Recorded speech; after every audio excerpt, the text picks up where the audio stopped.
At the time of the Warring States, Confucius and his disciples were traveling from one state to the other. One day it was already noon and the travelers were feeling tired and exhausted, so they stopped their carriage to rest under the trees by the roadside. Very soon, Confucius and his students engaged in a heated discussion about current affairs, and no one noticed that their horse had run out into the nearby fields, munching on the crops.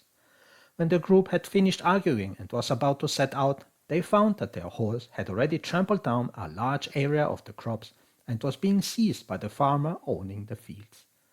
One of the disciples, Zelu, saw this and volunteered to go get the animal. He shouted to the man, "Hey, old hick, why did you buckle up our horse? Give it back to us, quick." The farmer, who was already very angry, got even angrier when he heard these words and replied, "Your horse has eaten all my crops. What should we eat now?" Zelu now also got angry and said, "Give me back that animal right now, or we'll all come to your house, and then you'll see." And with that, the two rolled up their sleeves and prepared to fight. Upon seeing this, Zekung, who was skilled in diplomacy and rhetoric, hurriedly stepped forward and said in an overly polite manner, "Dear sir, we are truly sorry that our horse has gnawed at your crops. Fortunately, it seems it did not eat that much. Would you please return the animal to us?" The farmer was still very irritated and said, "I like your attitude, but do you really think the horse didn't eat that much?" He then proceeded to ignore Zekung and his stream of words.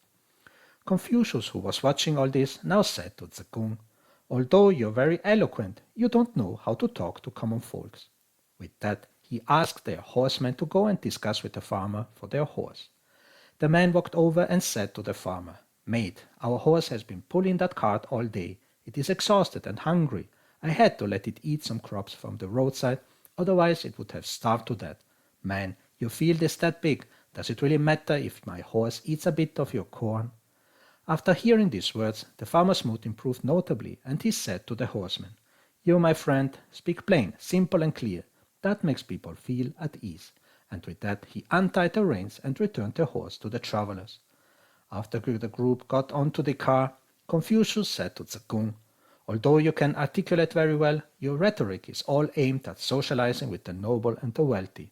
With all those words, you were still not able to deal with a rough and simple farmer. To be gentle and refined, one must be both culturally well-mannered and down-to-earth, close to real life.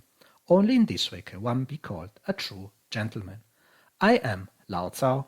Thanks for listening, and more to come soon. Bye-bye.